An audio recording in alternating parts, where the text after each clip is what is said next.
Guru Sri Juta Padakamalang. Hare Krishna. Welcome to our channel Bhagavad-gita. Here it is, where we are reading Bhagavad-gita as it is. Translation and commentary by His Divine Grace A.C. Bhaktivedanta Swami Prabhupada, and my name is Lavanga Latika. I am in the 7th chapter. We are in the 7th chapter, and the last part we started to read text 15 of the 7th chapter, and it has a very long purport because yes, there is a lot to talk about. So I didn't finish that, so I will continue where I ended last time. This verse I will read the Sanskrit because I like Sanskrit. Namang diskritino mudha prapajante naradhamaha mayaya parittagyana asurang bhavamashritaha. Those miscreants who are grossly foolish, who are lowest among mankind, whose knowledge is stolen by illusion, and who partake of the atheistic nature of demons, do not surrender unto me. And of course, that's anyone's choice. Nobody has to surrender unto Krishna. But the previous verse indicated that the way to overcome the material energy is to surrender unto Krishna. And therefore, it's quite good information to know what the problems are, and these type of mentalities, they are the problems, and we don't have to surrender to Krishna. We can stay in the material world as long as we like, but when we have come to this platform of intelligent human life, when we have some experience of the discrepancies of the material world, of how we are not the basic incompatibility of a spirit soul living in the material energy, then we should come to the point where we desire self-realization, understanding who we are and our understanding of our real spiritual position. The best process for this, according to the Bhagavad-gita, is to surrender unto Krishna in the Bhakti Yoga process. And these are obstacles, so therefore it's good to know about them. I will start where I finished the last time. These diskritinas or miscreants are 4 different patterns as outlined below.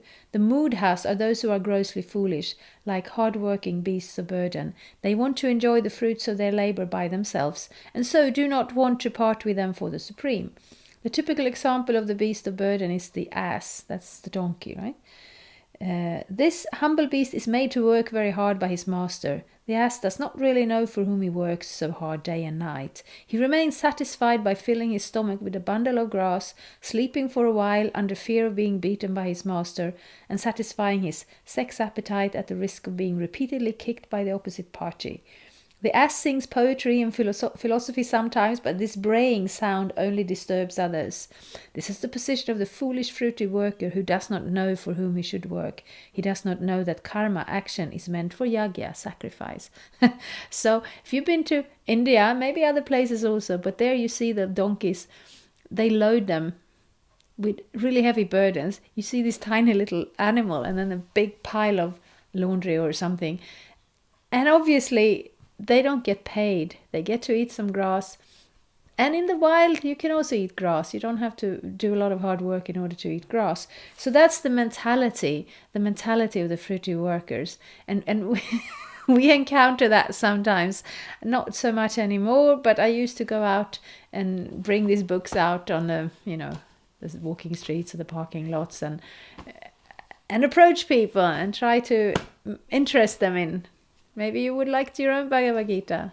Please give a donation for the printing costs. And there's a group of people who would invariably say, get a job. Because that's the vision. You want my money? Well, I got my money by working. Everyone should go work a job. When we look at society, of course, most people do that. Most people go to work. But society wouldn't really be a human society if we didn't have anything above that work. We need to have some culture, some religion, some science and development, things that don't exactly constitute go to work and get paid. Some things that are a little bit above it. So that's one mentality. And even though if we are in that category of going to do our work, our duty, our service to society, if we do that in a very narrow sense for ourselves, for our family, if we don't include God or self-realization in that, because that's also a kind of work. I can go out and whatever I do, if you're a farmer, you grow food, or you're a basic laborer and you bring in money, you can use that in the service of Krishna. You can connect to Krishna in that position. The mudha is the person who refuses to do that, who refuses to have this single-minded thing. I am here, I'm doing my work, I am enjoying my work, everything else is unrealistic. We hear a lot of political opinions like that. We shouldn't have all this high-minded humanitarian or idealistic aims in life. We should be connected to reality, which means we do our job and we get paid, and everyone else, we don't care about them. Bhagavad-gita calls them mudhas, foolish. So yeah, that's something we can avoid. We don't want to be too foolish. Most often those who work very hard day and night to clear the burden of self-created duties say that they have no time to hear of the immortality of the living being. To such mudhas, material gains which are distractible are life's all in all, despite the fact that the mudhas enjoy only a very small fraction of the fruit of labor. Sometimes they spend sleepless days and nights for fruitive gain, and although they may have ulcers or indigestion, they are satisfied with practically no food.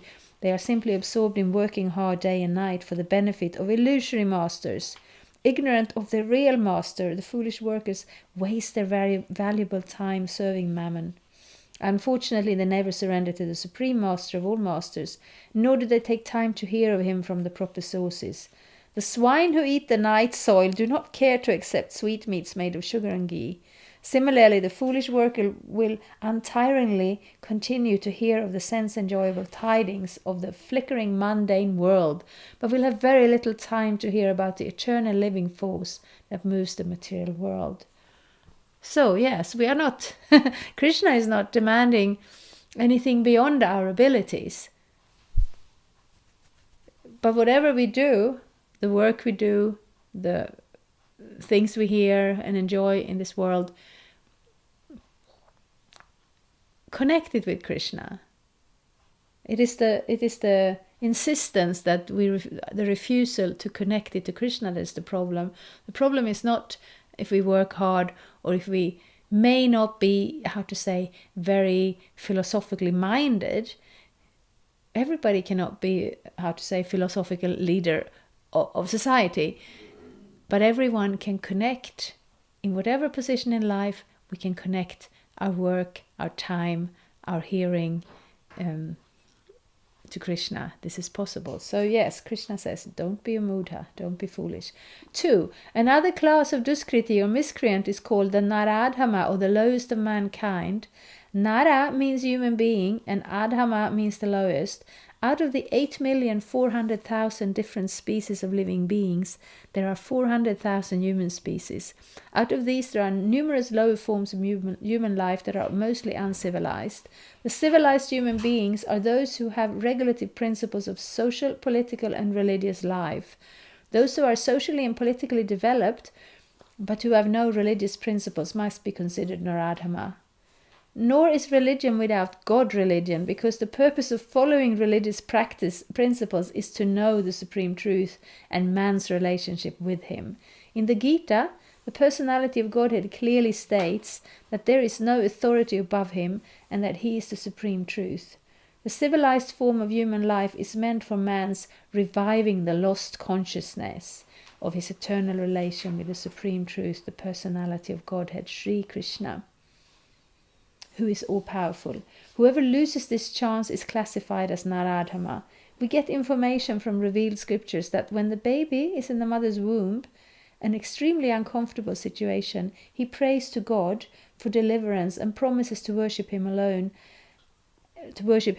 as soon as he gets out. To pray to God when he is in difficulty is a natural instinct in every living being, because he is eternally related with God. But after his deliverance, the child forgets the difficulties of birth and forgets his deliverer also, being influenced by Maya, the illusory energy. It is the duty of the guardians of children to revive the divine consciousness dormant in them. The 10 processes of reformatory ceremonies as enjoined in the Manusmriti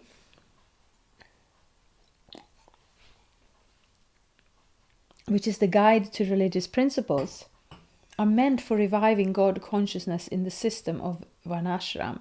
However, no process is strictly followed now in any part of the world, and therefore 99.9% of the population is Naradharma. So that's us as human beings.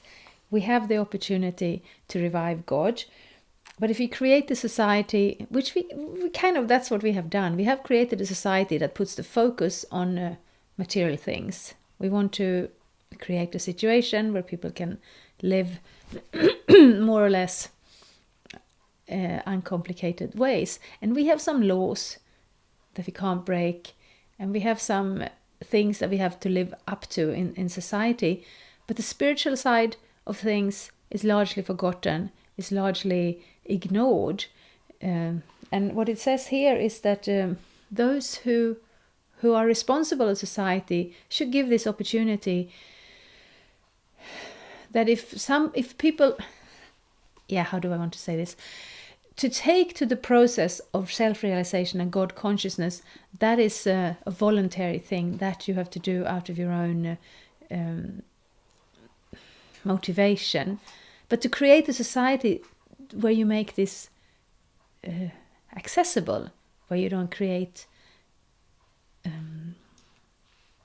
problems or hindrances, that is the responsibility of those who administer the society, of those who rule it.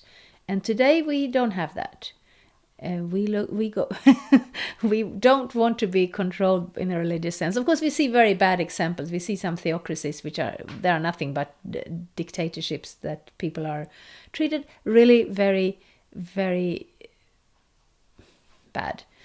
And there is not the kind of freedom we want. But what we want to see is a natural structure that takes into account the karmic rules and the spiritual understanding that if we regulate our life and senses in a certain way, then it will be so much easier to take to God consciousness and self-realization when we come to the point where we want to do that. And at the same time, it will hinder society in general to create a very heavy sort of karma that creates more suffering, unnecessary suffering in this world. So to oppose that is a Naradharma thing. When the whole population becomes Naradharma, naturally all their so-called education is made null and void by the all-powerful energy of physical nature. According to the standard of the Gita, a learned man is he who sees on equal terms the learned Brahmana, the dog, the cow, the elephant, and the dog-eater. That is the vision of a true devotee. Sri Nityananda Prabhu, who is the incarnation of Godhead as Divine Master, delivered a typical Naradharmas, the brothers Jagai and Madhai, and showed how the mercy of a real devotee is bestowed upon the lowest of mankind. So the Naradharma, who is condemned by the personality of Godhead, can again revive his spiritual consciousness only by the mercy of a devotee. Yes, that is what we see. Sri Chaitanya Mahaprabhu, in propagating the Bhagavad Dharma or activities of the devotee, has recommended that people submissively hear the message of the personality of Godhead.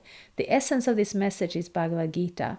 The lowest amongst human beings can be delivered by this submissive hearing process only, but unfortunately, they even refuse to give an oral reception to these messages, and what to speak of surrendering to the will of the Supreme Lord.